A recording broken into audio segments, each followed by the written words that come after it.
Thyroid নিয়ে কিছু কথা। আমি নিজেও একজন থাইরয়েডের রোগী। থাইরয়েড দুই প্রকার, যেমন হাইপো এবং হাইপার। এটি এমন একটি সমস্যা যেমন বাইরে থেকে দেখা যায় না, কিন্তু ভেতর থেকে জীবনটাকে নষ্ট করে দেয়।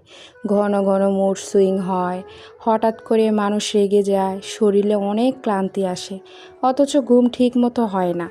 অনেক সময় মাথা ঘুরায় এবং হাত পা থরথর করে কেঁপে ওঠে।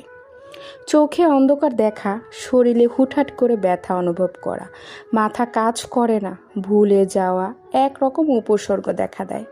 কখনো ওজন বেড়ে যায়, আবার কখনো ওজন কমে যায়।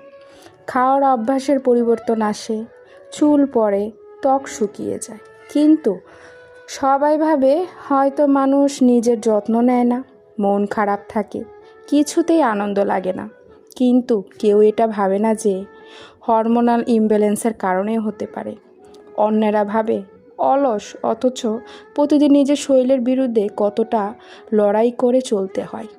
যাদের থাইরয়েড সমস্যা নেই সেই মানুষগুলো সামাজিকভাবে বুঝতে চায় না বা বুঝতে পারে না এটা কতটা কষ্টদায়ক।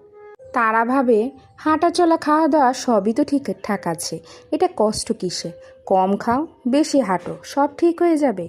এরা জানে না যে হাইপোথাইরয়েডিজম মেটাবলিজম স্লো হয়ে যায়, ঘুমের চক্র নষ্ট হয়ে যায়, এমনকি মনের শক্তিও কমে যায়। এটা ঠিক যে বাইরে থেকে মানুষ না বুঝলেও হাজার হাজার মানুষ এই অবস্থার মধ্য দিয়ে যাচ্ছে। উল্লেখ্য, বিশ্বে উন্নত দেশগুলোতে থাইরয়েডের রোগী যে পরিবারে থাকে সেই পরিবারের সদস্যদের নিয়ে কাউন্সেলিং করা হয়। রোগীর সাথে কেমন আচরণ করলে স্বাভাবিক থাকবে সেই বিষয়ে পরামর্শ দেওয়া হয়। কী খেতে পারবে কী খেতে পারবে না। অথচ আমাদের বাঙালি বেশিরভাগ পরিবারে মুড সুইং ডিপ্রেশনকে ঢং বলে চালিয়ে দেয়। মানুষ না জেনে নানানভাবে কাজ করে, এজন্য রোগীর আশেপাশে শুভাকাঙ্ক্ষীরা বুঝতেও চেষ্টা করে না।